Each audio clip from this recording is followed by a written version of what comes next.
Hey, beautiful people, welcome back to Entrepreneurship Exposed. I'm your host, Danielle Asamanto, and today's story is absolutely going to make your day. Yeah, so have you ever had that feeling where your heart tells you to do something completely unexpected? Well, our guest today did exactly that. So imagine being that successful scientist and university lecturer with a PhD in geoscience, writing books and conducting research. And then one day you decide to become a farmer. It sounds white, right? But this isn't just any farming story. This is a story about bringing the delicious vegetables we love in Africa right here to Texas. So let me tell you, as someone who knows how amazing these foods are, this makes me so happy. So before we jump in, if you're new here, welcome to our family. And if you're back again, thank you for being absolutely amazing. Don't forget to give us those 5 stars and share this episode with a friend who needs some inspiration. Now, let me introduce you to someone amazing, Dr. Eric Tangumonkem. So he started out as a scientist, teaching students and writing books. But in 2022, he decided to follow his heart and start DITAWA Farm in Pittsburg, Texas. And this isn't just any regular farm. Dr. Eric grows a vegetable many of us Africans miss from home, like bitter leaf, water leaf, njama, garden egg, and you name them. So if you don't know what these are yet, trust me, you're in for a treat. But what makes this story even more special is how Dr. Eric is using his knowledge as a scientist to grow these vegetables in new, earth-friendly ways. He's showing us all that you can mix the old with the new and create something wonderful. As a fellow Cameroonian, seeing someone bring a piece of home to America while helping other farmers, it just makes my heart so full. Alright, beautiful people, get ready for a conversation that might just inspire you to follow your own dreams, no matter how different they might seem. Dr. Eric, welcome to the show. I'm so excited to chat with you today. Dr. Eric, thank you so much for joining us. Your story is fascinating, and I know our listeners are eager to learn more. Now, let's start with this. Who is Dr. Eric Tangumonkem, and what inspired your journey from academia to agriculture? And I'm particularly curious about that moment when you first realized farming was just your true calling. Hey Danielle, it's a privilege and an honor for me to be here today. I want to thank you so much for this wonderful opportunity to have this conversation with you.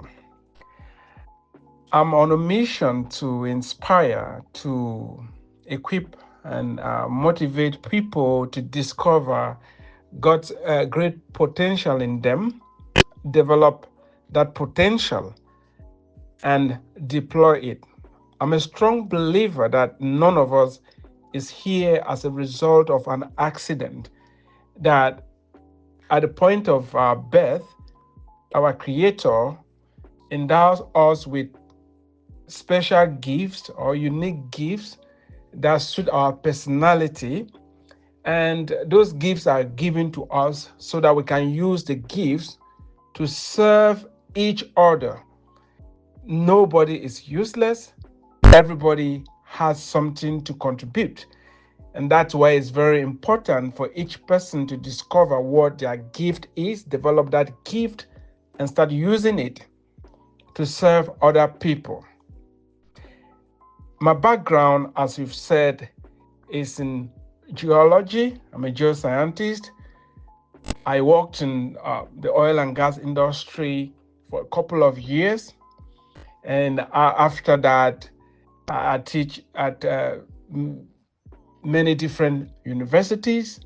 However, 3 years ago, I was in front of my house weeding my flower bed. I've always planted plants, and I heard what I can say is the voice of the Holy Spirit calling me, instructing me to get into farming. And I wasn't expecting it, but being somebody who walks by faith, I stepped out in obedience. That's the story of DITAWA Farm. That's how I realized that farming is something that I was born to do. Since then, I've spent some time reflecting on my life, and I realized that I planted my first plant when I was 6 years old. And from that point onwards, I've always planted something. I've lived in the United States for about 22 years, and we've established a couple of gardens. One at the university I graduated from. We started. I was the founding member of that garden, and another garden in my community.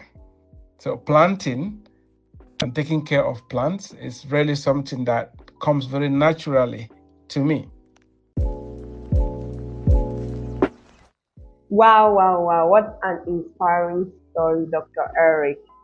Your background, you've been in the US for about 22 years now, and you've always had the passion for planting and taking care of plants. It's a gift. And you said something like nobody is useless. Nobody is useless. Everybody has something to contribute to this world. And we need to use our gifts to serve each other. And I would say something because this resonates so deeply with me.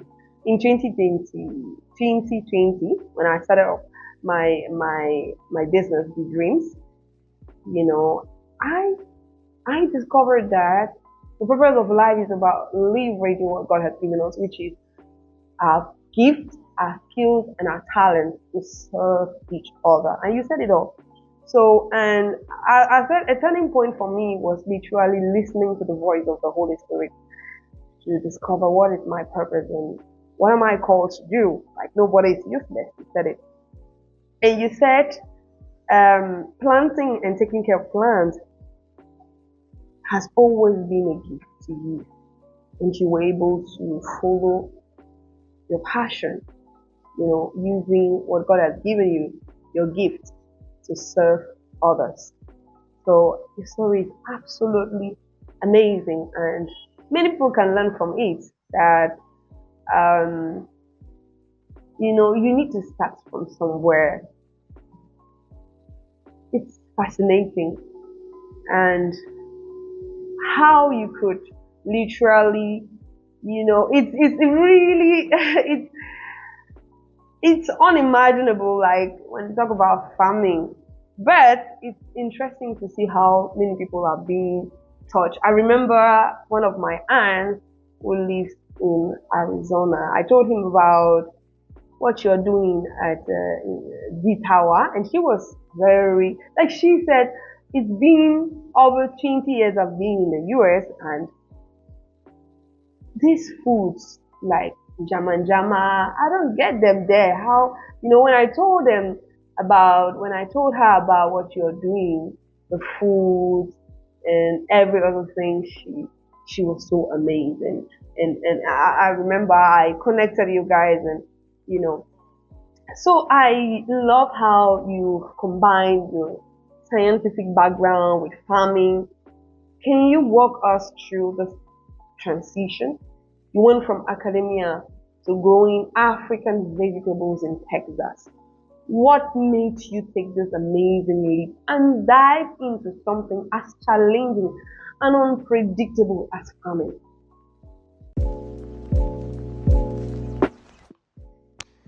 Yeah, Danielle, you asked a very, very important question. And I think this is a question that is going to keep coming up. How in the world is somebody with a PhD in geosciences from a university in the United States of America farming? I personally have pondered upon that question, and I'm going to try to answer that question because I think it's a very important question, and it is at the heart of what we're trying to do on DITAWA Farm. And if somebody is wondering what DITAWA Farm means, DITAWA means doing it the ancient way. In short, we are an organic operation, and we do everything within our power to cut back and minimize pesticides and things like that. We strictly we don't use any artificial fertilizers on the farm. Back to your question, I think having a PhD is very important. However, it's empowerment for service, and when that service presents itself, one has to answer yes. Before I dive deeper into the question, I have a very interesting story that I want to share. When I just graduated with my PhD, we went somewhere in the Dallas area to buy a goat for the celebrations. And it turned out that the owner of the farm that we bought the goat from was a gentleman from Kenya. He just started the farm, and they had some vegetables on the farm that they were selling together with the goat. And I asked my wife, who leaves Kenya, comes to the United States, and is farming? No, just remember, I just graduated from school, had a good job in the oil and gas industry, and I wasn't thinking about serving my community in a different way. And fast forward, now I'm serving the community through farming because I believe that uh, all our giftedness is supposed to be used to serve other people. And somebody may be wondering, yes, but you don't need a PhD to be a farmer. I will let me disagree with you in that regard. Um, all my training and the research capability that I have, I'm deploying that to make sure that the farm is being run in a good way. We should not forget that the certificates that we have, it doesn't matter what the certificate is, it's empowerment for service. That is why you must ask yourself, who am I serving? What problem am I solving? It doesn't really matter how qualified you are, how many degrees you have. If you're not solving a problem, if you're not serving other people, you are not going to go far. And that is why it is very critical for all of us to make sure that we are using both our training, our certificates to solve problems and to serve other people. And the joy and the fulfillment comes when we do that.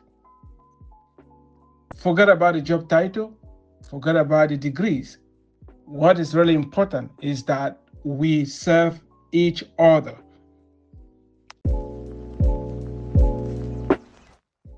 Oh, what a wonderful story, Dr. Eric. You said the tower means doing it the ancient way. This is amazing. And you guys are an organic operation doing everything within your power to minimize pesticides or artificial fertilizers. This is quite amazing. And I can really applaud you for that, for the great works you're doing. And you've found a way to serve your community through farming, doing what you are excited. You said planting and taking care of plants It's always been a passion, and it's a gift to you. Now, I think farming is a noble profession. I mean, food is life, right? And you said this. I believe our listeners should ask themselves these questions, or at a given point in their life, they should ask themselves, who am I serving? What problem am I solving? And it's not about, like you said, it's not about the degrees. If you're not solving a problem, that you're not doing anything. It's not about your expertise or your skills or your talents or your gifts. It's about what problem are you solving. So this is so amazing. And talking about DITAWA, sorry, I have this question.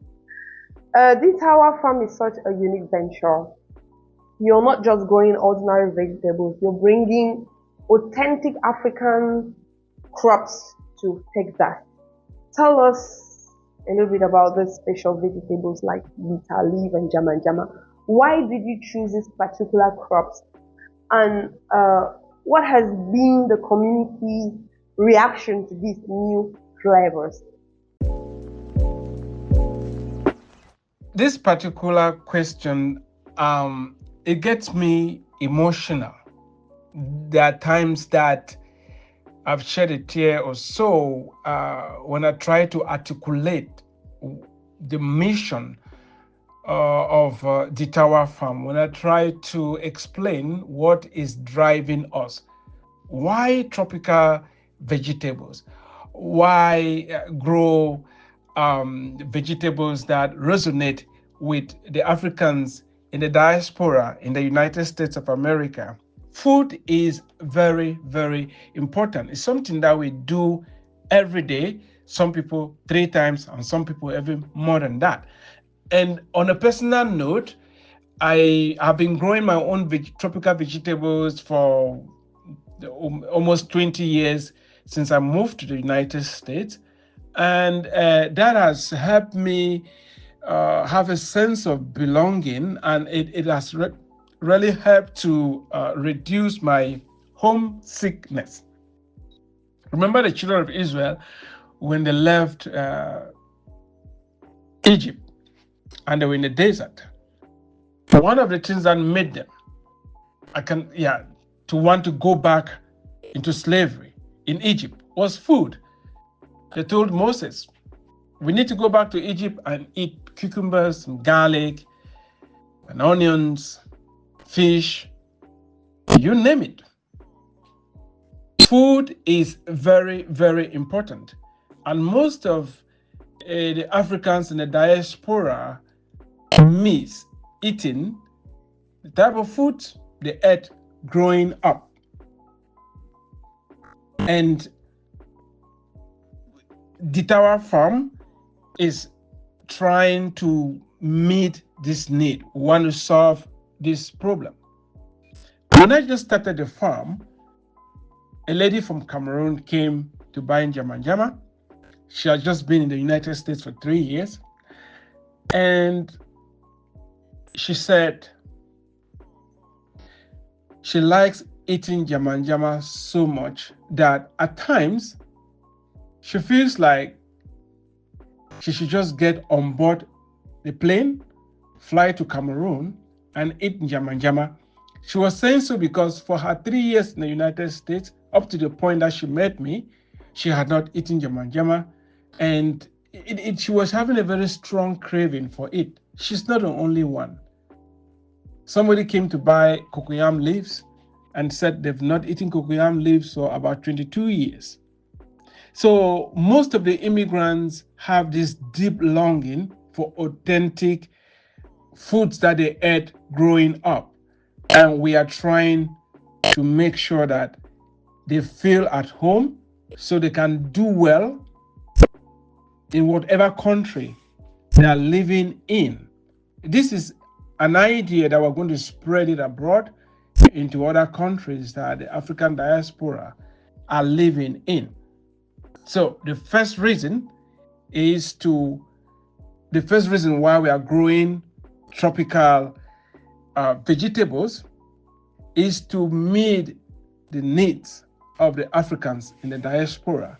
The other reason is that our vegetables are medicinal, our vegetables are loaded with micro and macronutrients, and they have medicinal qualities. And we think that we can introduce these vegetables to the general US population or whatever country we are living in, so they too can benefit from the nutritional and health benefits that these vegetables bring. And when we do that, there is an economic benefit that we can reap from. This is true empowerment, an activity that we are spearheading that is going to drive resources in our direction. So we have a dual purpose, one of it to take care of us, and the other one to become relevant in the communities that we are living in. Dr. Eric, this is absolutely amazing. I love all that you're doing. You know, I remember last year I had a conversation with one of my aunts who lives in Arizona, USA, and I spoke to her about all those vegetables you're cultivating there in the US, and she was so excited. She was like, "Wow, ever since she's been here for over 20 years now, she has not tested them.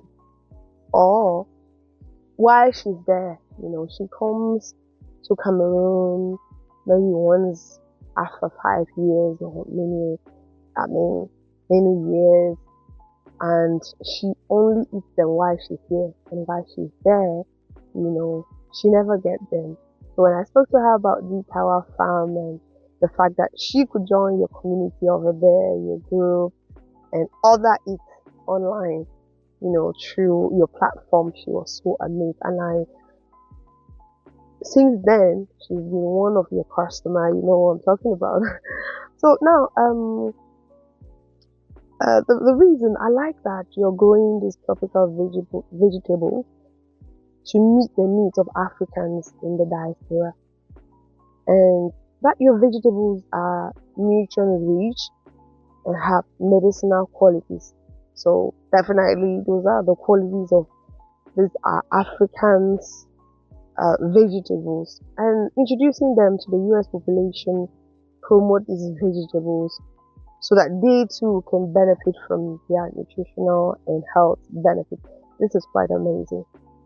And you mentioned that this equally leads to economic growth, and that you have dual purpose to take care of the population in the US and not just the Africans in diasporas, and also to contribute to the community in which we live.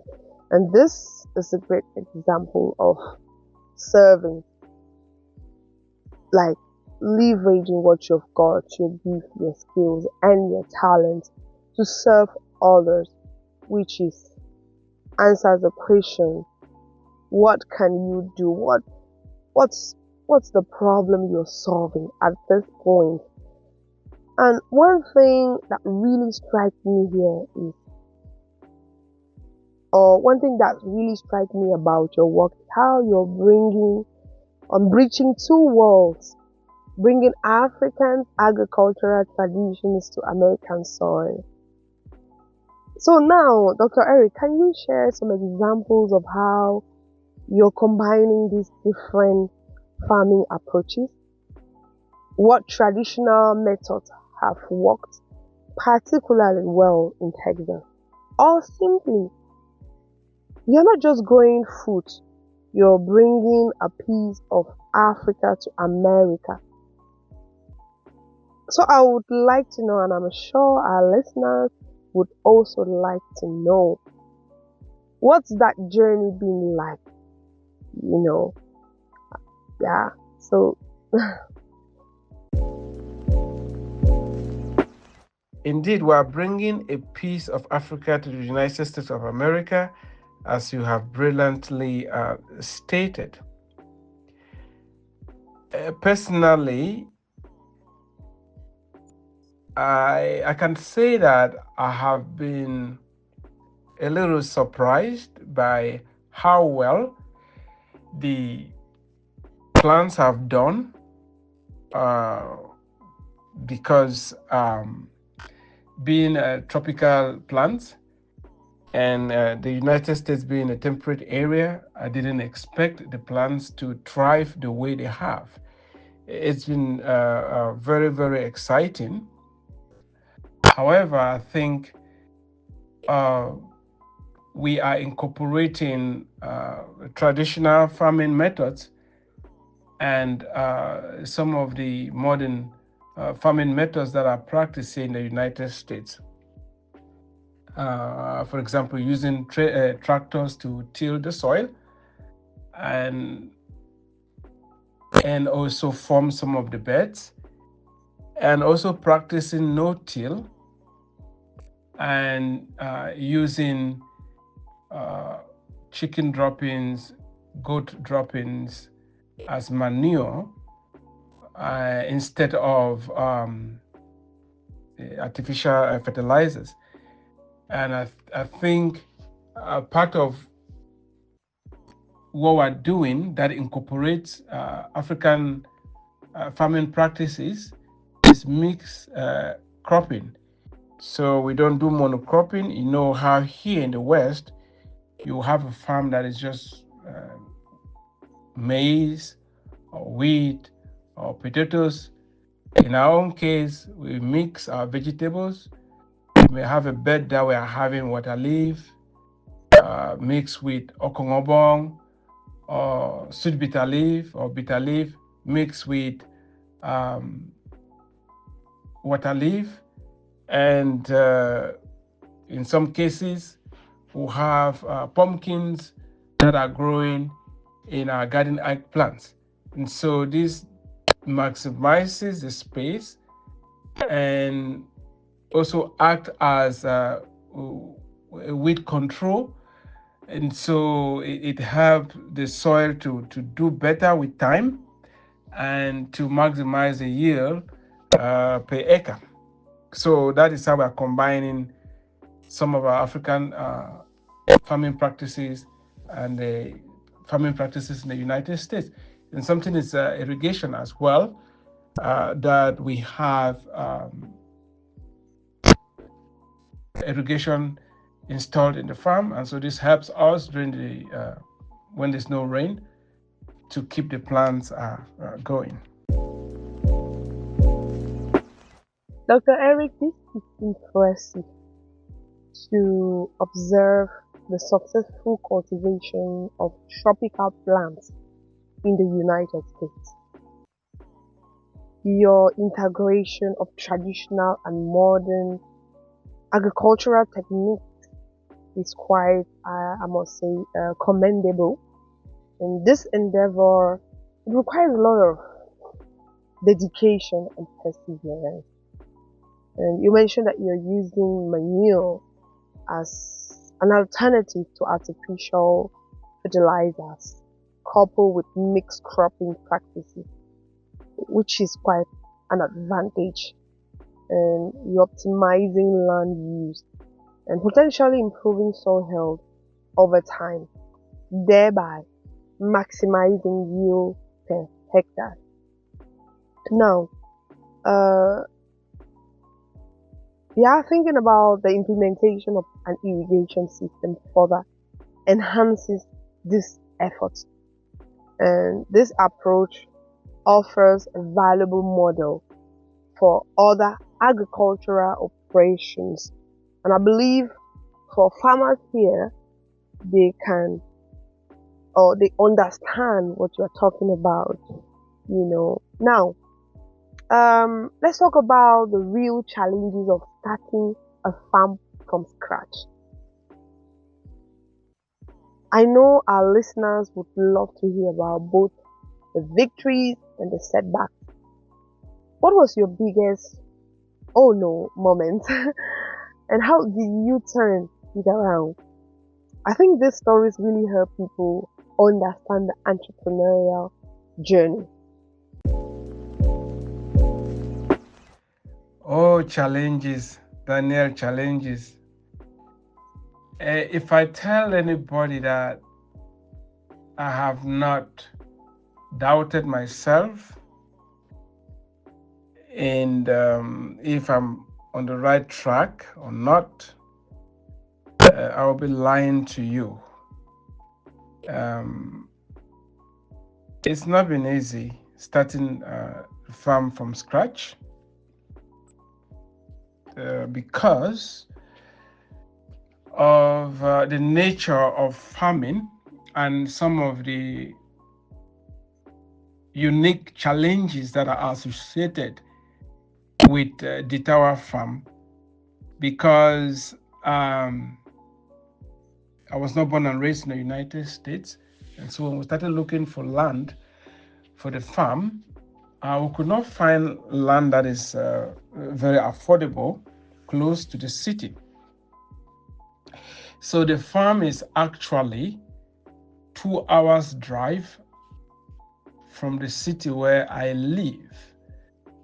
If you want to put that in the Cameroon perspective, the farm is like in Douala and I live in Yaoundé.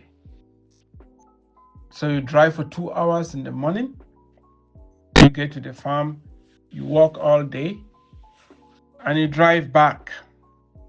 It's a very long commute, and because of that, it's very expensive. The cost of transportation, the wear and tear on the vehicle is something that is costly. For example, I drive about 5,000 miles every month. The other challenge that we face is since I commute, there was nobody living on the farm. So we tried to keep chickens. I bought about 300 chicks, raised them, and when they got to the point where they started laying eggs, since we're trying to do free range, so allow the chickens to eat out, animals started eating the chickens. And majority of those 300 chickens got eaten. Each day, by the time I come to the farm, you will see a bunch of feathers here and there, and the chickens have disappeared. So it's been very discouraging. However, we have to keep pushing on. The other challenge is the weather. We have extreme weather. When it wants to get hot in the summer, it gets extremely hot. We're looking at temperatures above 100 degrees Fahrenheit. And when it wants to get cold in the winter, it gets really cold. And it's quite a big challenge. And the other thing is being able to take the produce to our customers.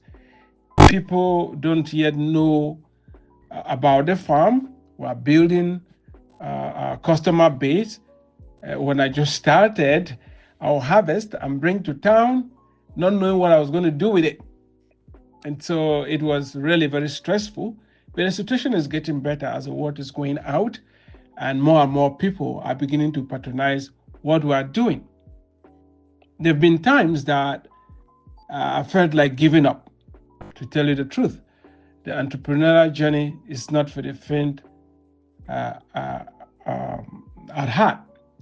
I remember the very first year, I harvested a lot of vegetables one night, and I was coming back late, around 11 p.m., and I was feeling sleepy. So I said, let me pull the car in front of a petrol station and just get out of the car and stretch a little bit, and I keep driving. So I got out of the car, and when I got back in, the car refused to start in the middle of the night.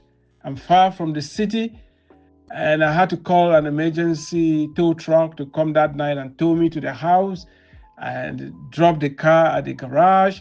I had to go to the house and grab another car to come and upload everything and put in it. By the time I was done doing all that, it was 5 a.m. in the morning. So it's been very grueling at times. However, we have to keep moving. What a story, full of challenges, but you didn't give up. You said it all, Dr. Eric. We have to keep moving despite the challenges. The entrepreneurial journey is not for the faint of heart. Wow, wow, wow. Dear listeners, beautiful people, you get this. And if you're here and you're thinking of giving up just because you're facing challenges, I can tell you, entrepreneurship will always come with challenges. And Dr. Eric says he drives every day to his farm, 2 hours each day to go and 2 hours to come back. And he drives about 5,000 miles every month. Just imagine that when Dr. Eric started off, he came to his farm one morning and found 300 chickens that have been eaten up. Just imagine how he felt. And I'm sure someone else would have given up. And I don't know how I would feel. And I can imagine how Dr. Eric felt at that very moment. Maybe, should I give up? Oh, what did I just embark myself on? What is it all about?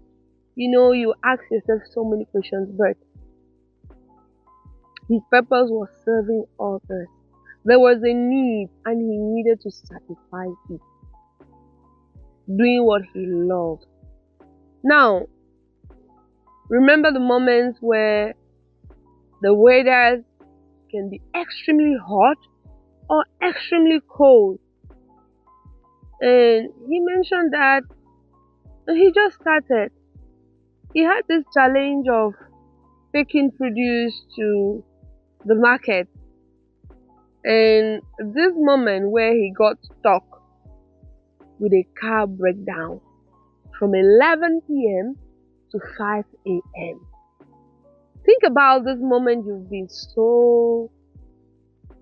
been thinking of giving up. I remember mine in 2020. I had to pretend to be sick for 3 days just because I was thinking, was it not a big mistake? What if I fail? But I had to put myself together and remember why I first started. And I'm sure this is a story of many. Like right now, you're thinking, what did I just embark myself on? Why is it so tough? And I can assure you, the beginning is never too easy. And we learn with time. I would say if you're not an entrepreneur, and if you've never been into entrepreneurship, don't talk to me about entrepreneurship because you don't know what it's all about until you experience it. Now, let me get into this, Dr. Eric. Well, before that, dear listeners, beautiful people, I hope you've been inspired to keep moving despite all the challenges. And you can relate with Dr. Eric's story. And look at him right now. Look at the testimonials. Look at the lives, the community he's serving. Look at the people that are so excited. Because they are there in the diasporas, they can now eat these delicious vegetables like Waterleaf, njama, oko that they haven't eaten for years. Look at the smile he's putting on people's faces. That is real fulfillment. Now, Dr. Eric, you wear so many hats. You are a farmer, author, speaker, mentor, and you give talks to inspire others. And we could see that through your online, specifically on LinkedIn. Your content on there, and the community you've succeeded to gather, right? You need to see the engagement on your post. I'm genuinely curious about how you manage it all, like farmer, being an author, speaker, mentor, and giving talks to inspire others. Can you walk us through a typical day in your life? How do these different roles complement each other in fulfilling your mission?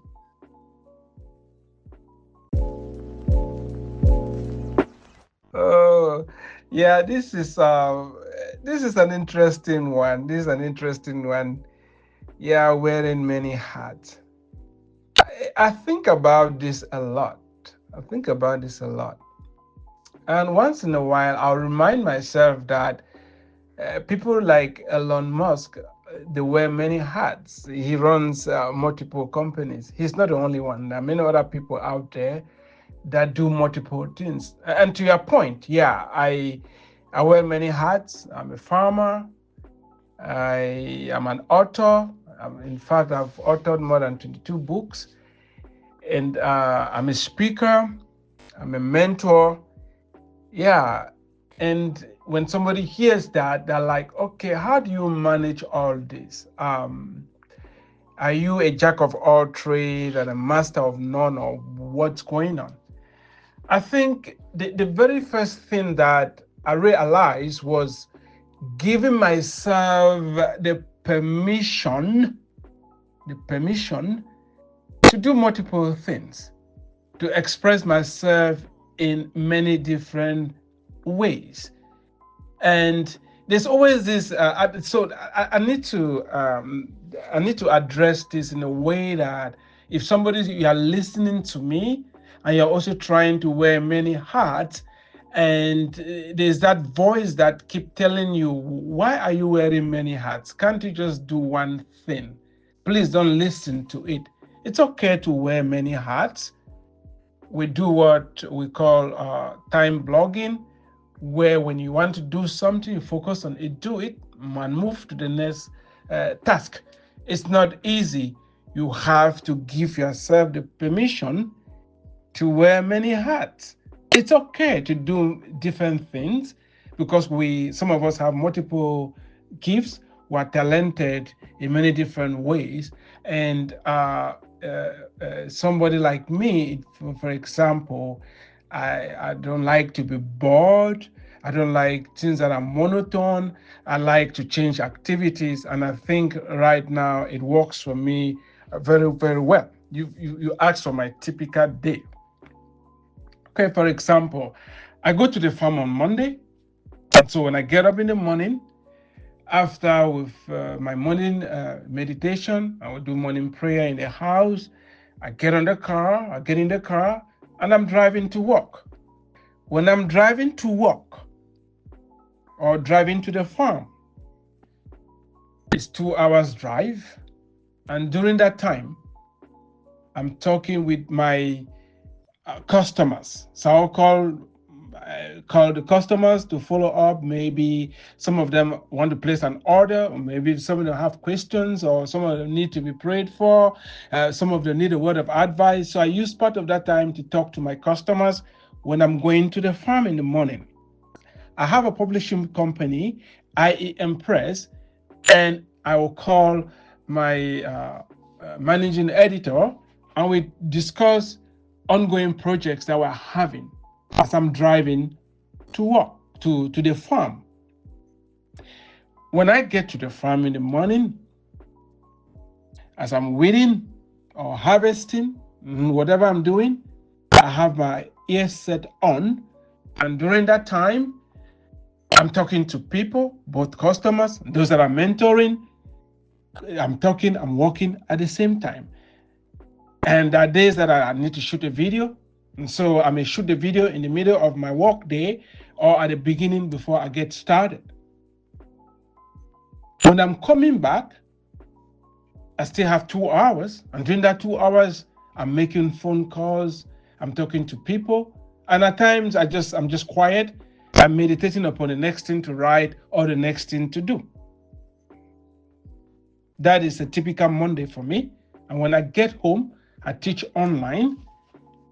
And so I will log into my classes and see if my students have questions or if they have turned in work that needs to be graded. And at times I'm at a farm and my phone will ring. It's a student that has a question for me. So I will stop what I'm doing and answer their question. That's how I'm able to shift from one role to the other. It can be challenging, but when you, as I've said, give yourself permission, I've given myself permission to live like that. And so it's very rewarding. Dr. Eric, that's so true. We can give ourselves permission to live and wear many hats. It's okay to wear many hats. Dr. Eric is a typical example. For someone who is talented, he said he wakes up in the morning for a typical day. He does his morning meditation and he gets ready, get to work or the farm. And while he's driving, he talks with customers. And even while working on the farm, he takes or captures pictures or videos for his online content. Then, while going back, he gets on the phone call, maybe meditating, or he's thinking about the next task. What an easy way to shift roles. And it's quite remarkable how smoothly you can transition between these various activities throughout the day.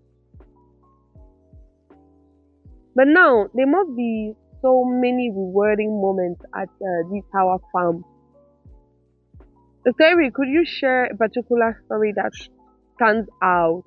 And I remember you mentioned the excitement people get. Now, can you remember one particular story that stands out? Maybe a customer's reaction to tasting these vegetables for the first time over there, or a moment when you knew you had made the right decision to switch careers.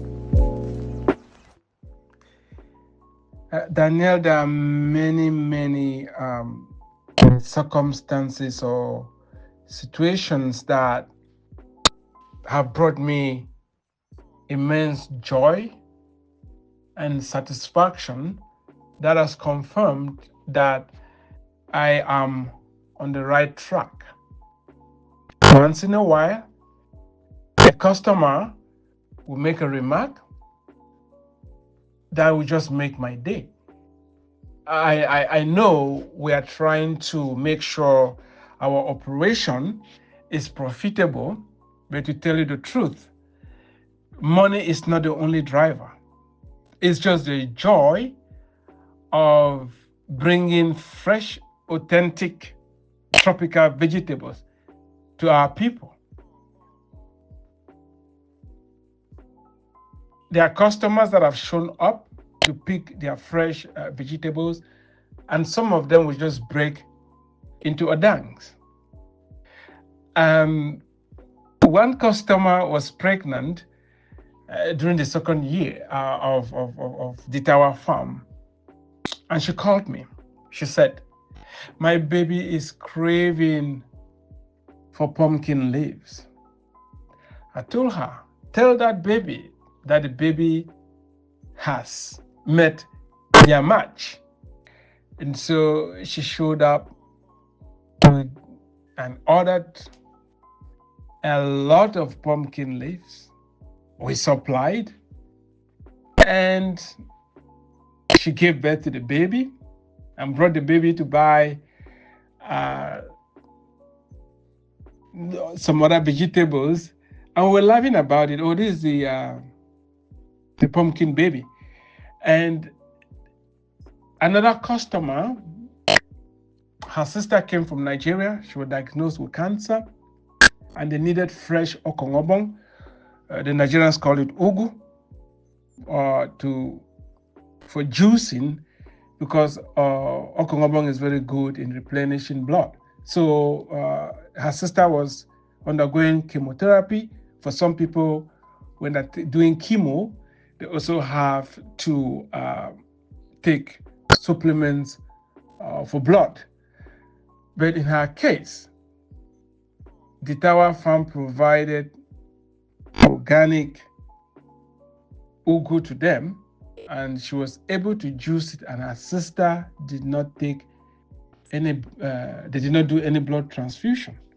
So instances like that make one to make me to know that I'm on the right track, and it's really very fulfilling. I already told you that I talk to my customers, and this particular customers had a baby and developed some complications. And we had a conversation. So she was going back to the hospital, and when she went to the hospital, um, they they wanted to operate upon her, and that operation did not go through because we had a conversation. And later on, she told me, "You are God sent. What you are doing is not just providing us fresh food. You are truly having a ministry that goes beyond providing food to us."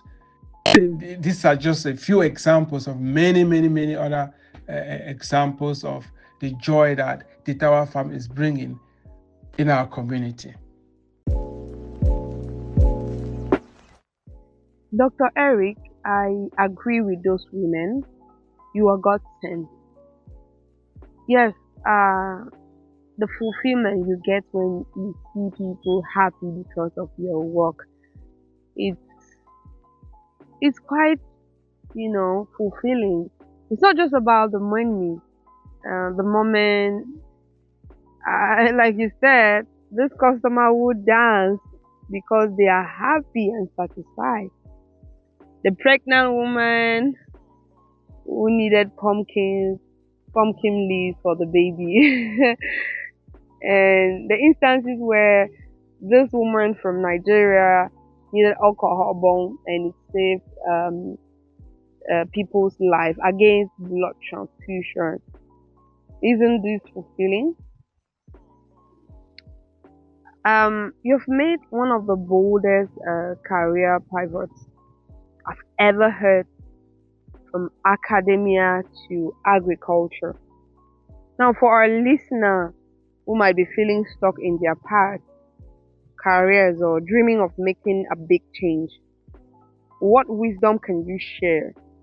How did you overcome the fear and the uncertainty that comes with such a major life change?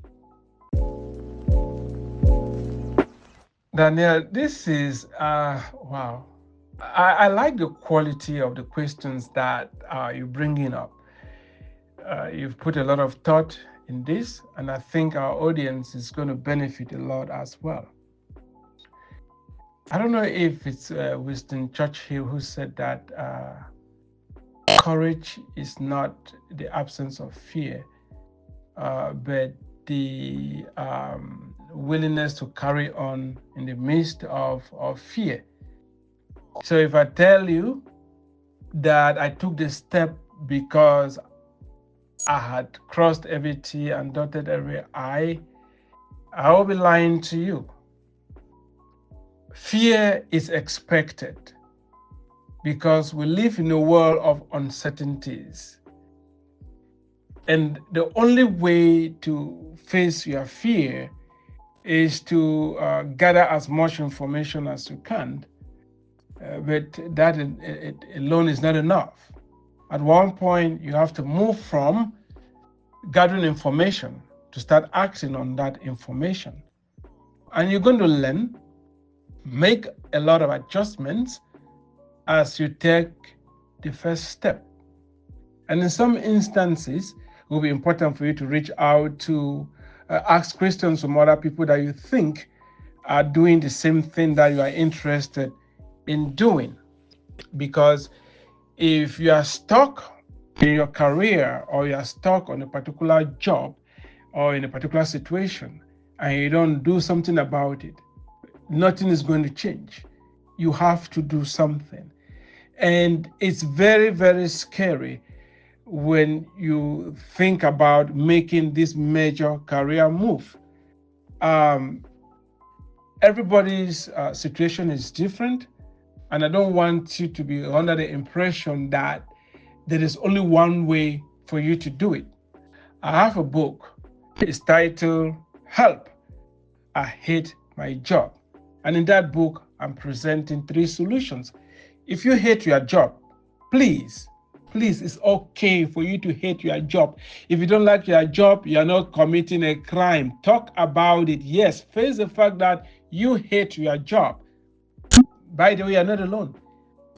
There's a Gallup poll, I've forgotten the year, that states about 87% of people don't like their jobs anyway. So you have a lot of other people don't like their jobs. There are many reasons why people don't like their jobs, yeah. But you don't like their job, you don't like it, it's okay. That's the first place to start. And now when you accept that you don't like your job, one solution is to make up your mind to like it. You can make up your mind to like the job. The other thing is, you can go look for a different job. Change companies, change your job, change your location. You can do that. Don't let fear hold you back.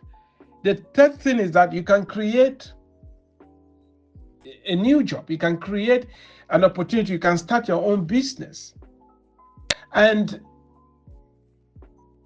you have to look for ways to minimize risk. You have to look for ways to decrease your fear. And that is why I will advise that if you don't like your job, stick to the job. However, start working on an exit plan. So when you come back in the evening, instead of telling yourself that, oh, I worked all day, now is the time to knock off my shoes, pick up the remote, sit down and chill out, you start working on the thing that you like to do. Right now, I run the farm and I teach online. I've not completely abandoned the teaching. But a time is going to come when the farm is bringing in enough income that I'll have to transition out of the other roles that I have right now. So you can use that strategy. You don't just have to cut and run. Please don't let fear hold you back. Fear of failure, fear of what people will say, fear of whatever. Take the first step. You'll be amazed by how much help is going to show up in places that you least expected. Beautiful people, you got him right. Don't let fear hold you back. Take that first step and be amazed by the help that comes your way. You need to learn, adapt, and learn from those who are already doing what you want to do. And it's okay to dislike your job, but there's one thing you can do. You can change it. And again, you can find a new one, you can create one, or start your own business. And that's exactly what Dr. Eric did. He started his farm, DITAWA Farm. Now, Dr. Eric, looking ahead, I would love to hear about your vision for DITAWA Farm. Where do you see this venture going in the next few years? Are there new vegetables you're planning to introduce? You mentioned about the different vegetables, okra, waterleaf, bitter leaf, and many others. So are there new vegetables you're planning to introduce, or new ways you're thinking of expanding your impact? The vision for the DITAWA Farm. My people perish for lack of vision. I think we're in here for the long haul. Right now, we'll keep experimenting with new vegetables, because our goal is not just to serve the Cameroonian community or Nigerian community. Right now, Kenyans, Zambians, Zimbabweans, We are trying to reach out to as many African countries as possible, and we'll slowly keep adding the number of vegetables that we're offering as the need arises. And so, and we have to expand the operation, hire more people, and increase our outreach. That is one thing that we're working on. Right now, we are constructing a slaughterhouse on the farm and a small processing unit to handle our vegetables. So that is something that's going to help with our operation. And the next thing is to see how to um, market these vegetables to the broader American society. And who knows? And maybe we'll take the concept of the DITAWA Farm out of the United States into other countries where we have the African diaspora. I mean, I've been hearing calls from Europe. We need products. So who knows? Maybe we'll go to Europe and start another farm there or something. So we'll see how things are going to go. Yes, you heard it right. My people perish for lack of knowledge. Dr. Eric added vision. That's what the word of God says when he says, so my people perish for lack of vision. Knowledge, vision. If you don't have knowledge, if you don't have vision, you would perish. You experience delay. You will not be able to accomplish purpose. You would not be able to serve more people. Now, Dr. Eric, I love all you're doing or you've done to grow DITAWA Farm, and all you're doing also to serve even more communities around. And you thought of expanding to different countries to serve even more people. I like the fact that you're working on that. You're not just sitting, but you're working toward that, and it's amazing to see the network, the connections, and see the joy of the people, after they have after years, especially the Africans in the diaspora, they can still have the same vegetables we have in Africa over there. So it's quite amazing, and I must say you're doing a very great job. Now, before we wrap up, I know our listeners will want to experience the DITAWA Farm for themselves. So could you share all the ways people can connect with you and perhaps even taste some of these amazing vegetables? What's the best way for people to stay updated on your journey? Danielle, thank you very much for making this possible. It's been a very exciting conversation, and you had some very well thought out questions. And before we wrap up, I want our listeners to understand that whatever area you're called to serve, please don't neglect it. There's dignity in labor. It doesn't really matter if you are called to cook, if you have a knack for cooking, if you have the skills to cook, please cook and serve people. You'll be able to earn a living doing that. Whatever area you've been called to serve, please do it. Don't forget that we are all gifted, each and every one of us. Find your gift, develop that gift, hone your skills, and use it to serve other people. If you want to stay updated with what the DITAWA Farm is doing, if you are in the United States of America, you can reach us at 214-908-3963, 214-908-3963. If you Google up a DITAWA Farm, you'll find our YouTube channel. On Facebook, we have a Facebook page. We would like you to follow us on that page to stay updated. Again, if you're in the United States of America, we have a WhatsApp group for DITAWA Farm because we ship our products all over the United States. You can join our WhatsApp group and place your orders, or you can also go to, we have an online shop, but we are working on the website, which is going to be made available very soon. The best way to get hold of us for now is 214-908-3963. DITAWA Farm is located in Pittsburg, in Texas. And if you're in the Dallas area, that is where I live, we'll be happy to serve you. Thank you. Wow, wow, wow. Thank you so much, Dr. Eric, for sharing your amazing story with us today.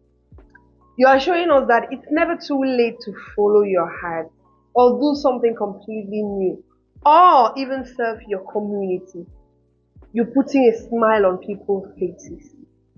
Beautiful people, wasn't this conversation just incredible? If you're feeling inspired, and I know you are, you must check out DITAWA Farm and see the amazing work Dr. Eric is doing with his team.